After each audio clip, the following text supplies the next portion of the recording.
I think it's time for us all to jump off the Andy Ruiz hype train. Yeah! The Anthony Joshua win seems like a long time ago now, doesn't it?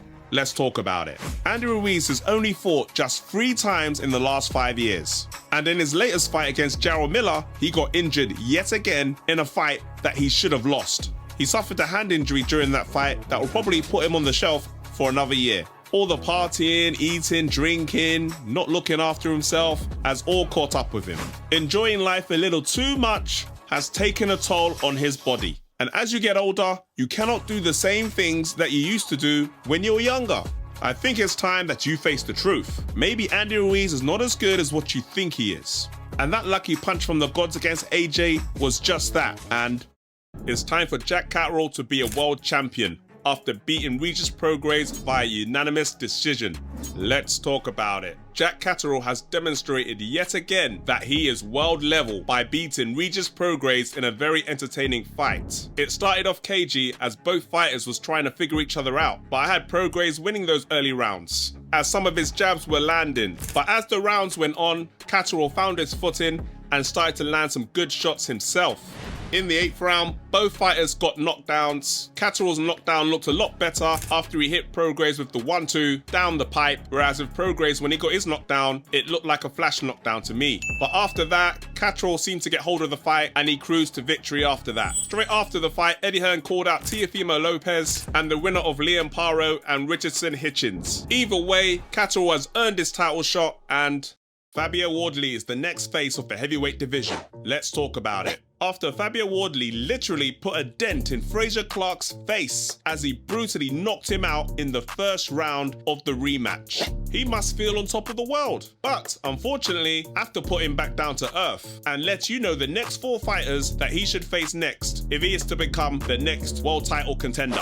Number 1, Martin Bakole. They are both coming off great KO wins and both are on the tip of world championship level. So why not face each other and see who comes out on top? Number 2, Jarrell Miller. He is tough and hard to stop, and he will be a great test to see where he stands in the pecking order. Number 3, Otto Wallin. Even though he's coming off a loss to AJ, he still has good experience at world-class level, and he is the gatekeeper for Wardley's future title aspirations. And number 4, Derek Chisora. He is a seasoned vet, and if Wardley want to compete at world level, he must be able to beat a pensioner, and that's the only way to find out if Frank Warren's Queensberry Promotions signs with Dazn, making Dazn the Thanos of the boxing universe. Let's talk about it. Frank Warren tried to resist for so long, but it was only a matter of time before we fell into the arms of Dazn. And from the 1st of April 2025, Dazn will be the exclusive global broadcast partner of Queensberry Promotions, bringing its elite boxing events to fans worldwide on one platform. Dazn is becoming an absolute monster in the boxing universe, swallowing everything in their path.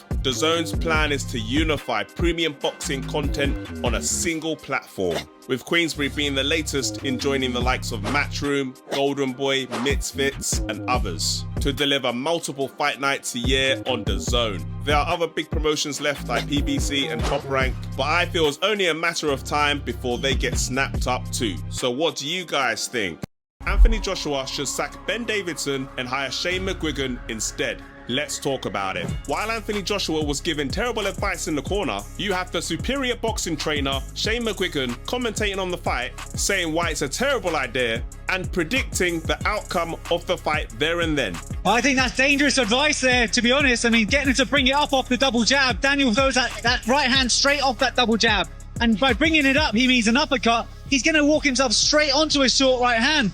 And this clearly highlights Ben Davidson's lack of experience. It should have been Shane McGuigan in his corner, as Shane McGuigan is one of the most accomplished British trainers in boxing today. He has trained boxers from nothing to world champions, like Carl Frampton, Josh Taylor, Billum Smith. He even helped George Groves finally win a world title. The reality is that Shane McGuigan has made more world champions, has got more experience at elite level than Ben Davidson.